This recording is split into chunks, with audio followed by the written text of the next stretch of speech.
எவ்வளோ பெரிய கீழ்த்தரமான பிரச்சாரம் இது. ஒரே ஒரு விஷயத்தை புரிஞ்சுக்கணும், திமுக நம்மள மட்டும் பார்த்துதான் பயப்படுது. இந்நேரம் 38 டிஸ்ட்ரிக்ட்ல 32 டிஸ்ட்ரிக்ட் தலைவருடைய சுற்றுப்பயணப்படி முடிஞ்சிருக்கணும். ஆனா ஏன் முடியல? தலைவர் எந்த மாவட்டத்துக்கும் போகக்கூடாத ஒரு சூழ்ச்சியை திமுக கரூர்ல உருவாக்குச்சு. அதுதான் திமுகவுடைய சூழ்ச்சி. கரூர் எதனால் ஏற்படுத்தப்பட்டது? திமுகவுடைய முழுக்க முழுக்க சூழ்ச்சி. திருச்சி, அரியலூர்ல ஆரம்பிச்சு நாகப்பட்டினம் போய் அப்படியே நாமக்கல்ல வந்து கரூர்ல முடிக்கும் பொழுது திருவாரூருடைய தலைவருடைய கூட்டம் இருக்கே, அன்னைக்குதான் நானே நம்பினேன். கலைஞர் பிறந்த ஊர். கிட்டத்தட்ட எலெக்ஷன்ல நின்னாங்கன்னா 50% ஓட்டு வாங்குவாங்க யார் எம்எல்ஏ நின்னாலும். ஆனால் அந்த மாவட்டத்துல 3 மணி நேரம் ஆச்சு 3 கிலோமீட்டர் கிராஸ் பண்றதுக்கு தலைவர். அதுதான் திருவாரூர் மக்களுடைய அரவணைப்பு. அப்படி ஒவ்வொரு மாவட்டமும் தலைவர் விஜய் அவர்களை அரவணைச்சு. அப்ப இந்த பிரச்சாரம் தொடர்ந்தா என்ன ஆகும்? 32 மாவட்டத்தை நேரம் முடிச்சிருந்தா என்ன ஆகும்? போடு, பிரச்சனையை உருவாக்கு. அதை யாரு ஏற்படுத்தணும்? செந்தில் பாலாஜியை கூப்பிடு, ரவுடியை கூப்பிடு, உருவாக்கு. 3 பேர் சேர்ந்த கூட்டணி. நைட்டே தெரிஞ்சிச்சு பாருங்க. செந்தில் பாலாஜி வேலையை செஞ்ச உடனே மகேஷ் பொய்யாமொழி ஓடி வந்தாரு. மகேஷ் பொய்யாமொழி ஓடி வந்த உடனே காலையில உதயநிதி வந்துட்டாரு. ஏன்? இதுதான் நம்ம பிரச்சாரத்தை முடக்கக்கூடிய மிகப்பெரிய ஆயுதமா அவங்க கையில் எடுத்தாங்க. அந்த பிரச்சாரம் இன்னும் 32 மாவட்டம் நடந்திருந்தா எவ்வளவு பெரிய எழுச்சிகள். ஆனால் அவங்க பண்ணது பெரிய தப்பு என்ன தெரியுமா? தலைவரை டச் பண்ணிட்டாங்க.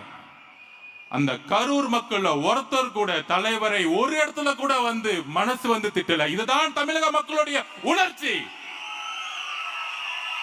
உதயநிதி அவர்களே, மகேஷ் பொய்யாமொழி அவர்களே, செந்தில் பாலாஜி அவர்களே, உங்களுடைய 3 பேர் கூட்டணியுடைய சூழ்ச்சி கரூர் மக்களே தூக்கி எறிஞ்சாங்க 30 நாள்ல. அது மிகப்பெரிய பேரன்பா தமிழக மக்கத்துல மாறியது. இந்த திமுக இந்த மாதிரி ஒரு படுபாவித்தனத்தை செஞ்சிருச்சே. பெண்கள் மக்கத்துல மிகப்பெரிய எழுச்சி, ஒரு அன்பு, ஒரு ஆதரவு எங்கிருந்து உருவாச்சுன்னா கரூர்ல இருந்து உருவாச்சு. உங்க சூழ்ச்சியை தூக்கி எறியலாம். ஐயோ அவங்க சூழ்ச்சி பண்ணிருப்பாங்களா அப்படின்னு சில பேர் கேட்பாட்டாங்க. இந்த கரூர் முடிஞ்ச உடனே எஸ்ஓபின்னு ஒண்ணு போட்டிருப்பாங்க, ஒரு சட்டம் போட்டிருப்பாங்க. அந்த சட்டம் பிரிட்டிஷ் கவர்மெண்ட்ல கூட கிடையாது. இந்த சட்டம் என்னத்துமா சொல்லுது? நிகழ்ச்சி ஏற்பாட்டர்கள் பர்மிஷன் வாங்கணும்னா 30 நாளுக்கு முன்னாடி காவல்துறையிட பர்மிஷன் வாங்கணுமா. அதுக்கப்புறம் சட்டம் என்னத்துமா சொல்லுது? நிகழ்ச்சி ஏற்பாட்டர்கள் தான் மக்களுடைய பாதுகாப்புக்கு பொறுப்பான். நீங்க கூட்டிட்டு வர கூட்டம் வந்தோ, நேத்து பெண்கள் பாதுகாப்பு மாநாடு ஒன்று நடத்துனீங்களே, நீங்க கூட்டிட்டு வர கூட்டம்லாம் லாரிலையும் வடமாநில தொழிலாளர்களையும் கவர்மெண்ட் பஸ்லயும் கூட்டிட்டு வந்தீங்க. எங்களோட கூட்டம் 10,000 பேர்னா 1,00,000 பேர் வராங்க. அப்ப மக்கள் பாதுகாப்புக்கு யாரு பொறுப்பு? ஒவ்வொரு மாவட்டத்திலையும் பெட்டாலியன்ஸ் இருக்கு, லா அண்ட் ஆர்டர் போலீஸ் இருக்கு. எதுக்கு? மக்கள் பாதுகாப்புக்கு தான் தமிழக அரசு, தமிழக போலீஸ். வேற எதுக்கு? இப்ப லேட்டஸ்டா எஸ்சிபி என்கொயரியில எஸ்பி சொல்றாரு 7:45 மணி வரைக்கும் அவருக்கே தகவல் வரலையா. ஆனா முதலமைச்சர் என்ன சொல்றாங்க? நம்ம தான் வந்து தப்பு பண்ணிட்டோமா. ஒரு எஸ்பிக்கே தகவல் வரும் பொழுது டிவிக்கு எப்படி தகவல் வரும்? இது கூட உங்களுக்கு தெரியல. அப்ப தலைவருடைய பிரச்சாரத்தை முடக்கிறதுக்கு தான் இந்த கரூரை உருவாக்குனது. அதுல மிகப்பெரிய பிரச்சனை என்ன ஆச்சுன்னா, திமுகக்கு தமிழக பெண்களுக்கு தெரியும். இந்த படுபாவிங்க இந்த பழிய செஞ்சுட்டாங்களே இவங்களோட அரசியலுக்காக. அங்கிருந்து எந்திரிச்சு வந்தார் ஈரோடு. இதோ வரப்போறாரு, அடுத்த வாரத்துல இருந்து வரப்போறாரு தமிழகம் முழுவதும். இப்ப தெரியும் உங்களுக்கு. நிப்பாட்ட முடியாது, உங்க சூழ்ச்சி நிப்பாட்ட முடியாது, உங்க எஸ்ஓபி நிப்பாட்ட முடியாது.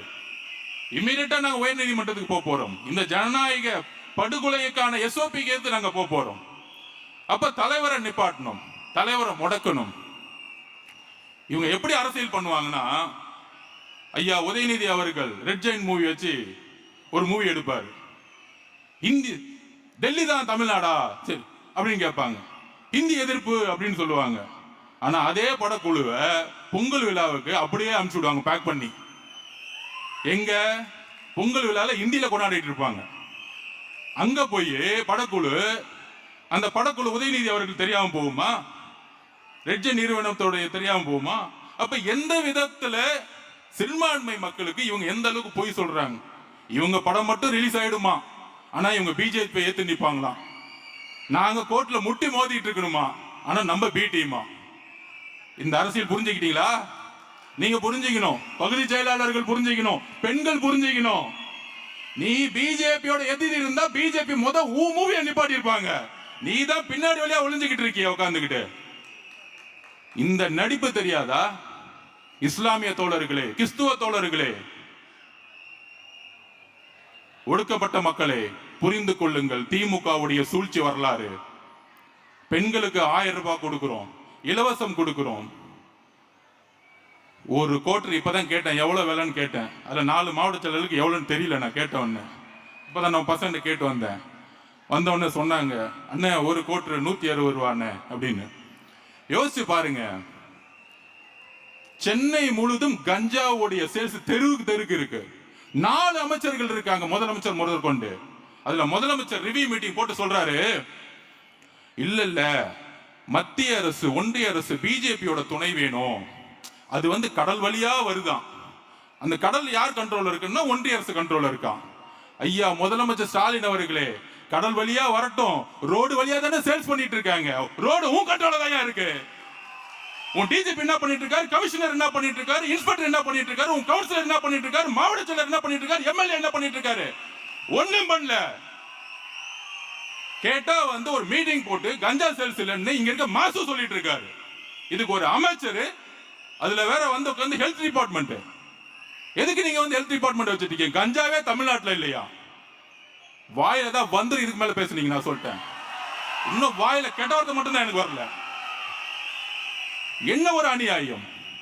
15 வயசு பையன், 16 வயசு பையன் கஞ்சாவை ஸ்கூல்ல சேல்ஸ் பண்ணி சாப்பிட்டு இருக்காங்க. ஒவ்வொரு தாயும் மரண வாக்குமூலத்துல ஒவ்வொரு நாள் நின்று இருக்காங்க. 60,000 கோடி ரூபாய் நீங்க சேல்ஸ் இன்க்ரீஸ் பண்ணிட்டீங்க. 160 ரூபாய் 30 நாள் குடிச்சா 4,500, 4,800, 5,000 ரூபாய் புடுங்கிட்டு இருக்கீங்க. டாஸ்மாக் மூலியமா 1000 ரூபாய் கொடுத்துட்டு 5,000 ரூபாய் புடுங்கிறத தமிழக பெண்களுடைய பாதுகாப்பா? நான் கேட்கிறேன். முதலமைச்சர் அவர்களே, ஒரு கோட்டை 160 ரூபாய்க்கு வித்து 30 நாள் குடிச்சு 5,000 ரூபாய் புடுங்கிட்டு இருக்கீங்களே, இதுதான் தாய்மார்களுக்கான பெண்களுக்கான பாதுகாப்பா? ஒவ்வொரு ஆணும் குடிச்சிட்டு ஒவ்வொரு நாளும் டொமஸ்டிக் வயலன்ஸ், வீட்டுல பெண்ணை போட்டு அடிக்கிறாங்க. ஒவ்வொரு நாளும் செக்ஸுவல் ஹராஸ்மெண்ட் நடந்துட்டு இருக்கு. அப்ப இந்த குடியோட பிரச்சனை என்னன்னு விவாதிச்சிருக்கீங்களா? உங்க அமைச்சரவை போட்டு விவாதிச்சிருக்கீங்களா? என்னைக்கு விவாதிச்சிருக்கீங்க? நிர்வாக மாற்றம் ஏன் வேணும் தெரியுமா? இதுக்குதான் வேணும். 60,000 கோடி டாஸ்மாக் சேல்ஸ் கம்மி பண்ணணும், கஞ்சாவை தூக்கி எறியணும். எங்க தலைவர் இதை செய்வார். இதுவரைக்கும் காவல்துறை திமுக காவல்துறையா இருக்கு, அதிமுக காவல்துறையா இருக்கு. முதல் முறையா எங்க தலைவர் முதலமைச்சராக இருக்கும் பொழுது தமிழக மக்களுடைய காவல்துறையா மாற்றுவார். எழுதி வச்சுக்கோங்க, எழுதி வைத்துக் கொள்ளுங்கள். காவல்துறை நேர்மையான காவல்துறையாக மாறும். அந்த காவல்துறை கஞ்சாவை ஒழிக்கும், அந்த காவல்துறை டாஸ்மார்க்கை ஒழிக்கும். எல்லா மக்களுக்கும், முக்கியமாக பெண்களுக்கான பாதுகாப்பை கொடுக்கும். ஒரு நாளைக்கு கோட்டர் சேல்ஸ் பண்ணிட்டு முதலமைச்சர்களை தவற நினைக்காதீங்க. இன்றையிலிருந்து நீங்கள் கோட்டர் முதலமைச்சர் தான் உங்களை கூப்பிடணும். உங்க பேரு கோட்டர் முதலமைச்சர். 60,000 கோடி ரூபாய் வித்த முதலமைச்சர்.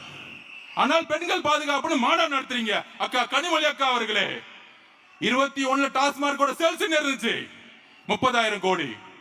உங்க அண்ணன் முதலமைச்சரா இருக்கும் பொழுது இன்னைக்கு என்ன சேல்ஸ்? என்ன 55,000 கோடி நோக்கி போயிட்டு இருக்கு. இதுதான் பெண்கள் பாதுகாப்பா? இதுக்கு ஒரு மாநாடா? திருவண்ணாமலையில ஒரு மாநாடு, தஞ்சாவூர்ல ஒரு மாநாடு, இன்னும் 10 மாநாடு நடத்துங்க. காசு கொடுத்து கூட்டிட்டு வாங்க, பெண்கள் வருவாங்க. ஆனால் நீங்க கூட்டிட்டு வந்த பெண்களே உங்களுக்கு எதிராக ஓட்டு போடுவாங்க. அது ஞாபகம் வச்சுக்கோங்க. நீங்க 1000 ரூபாய் கொடுங்க, இல்ல அடுத்த மாசம் கரெக்டா நோட்டிபிகேஷன் முன்னாடி இல்ல நாங்க 2,000 ரூபாய் மாத்த போறோம்னு சொல்லுவாங்க. எவ்வளவு வேணா மாத்தட்டும், நம்ம அண்ணன் அதுக்கு மேலுமே கொடுப்பாரு உங்களுக்கு. அதை பத்தி பிரச்சனையே கிடையாது. அதுக்கப்புறம் என்ன பண்ணுவாங்க? இங்க இருக்க அமைச்சர்கள் சேகர் பாபு, அங்க இருக்க செந்தில் பாலாஜி, அங்க இருக்க கே சாரு, இவங்க எல்லாம் பெரிய தேர்தல் விற்பனர்கள். என்ன விற்பனர்கள்? மொத்தமா நம்ம காசே கொள்ளையடிச்சாங்களாம். அந்த கொள்ளையடிச்ச காசை பூத்துல உள்ள ஒவ்வொருத்தரும் கரெக்டா 2,000 ரூபாய் கொடுப்பாங்களாம். அப்பா, எவ்வளவு பெரிய தேர்தல்ல மிகப்பெரிய அறிவாளிகள் இவங்க எல்லாம். இவங்களை வேணா ஒரு ப்ரொஜெக்ஷன் பண்றாங்க டிவி கேல மாவட்ட செயலர் பேர் சொல்லுங்க, அங்க நேரு இருக்காரு, இங்க வேலு இருக்காரு. எல்லாம் திருட்டு பசங்கடா நீங்க. எல்லாம் திருட்டு பசங்க நீங்க. வேலூர்ல எல்லாம் திருட்டு பசங்க நீங்க.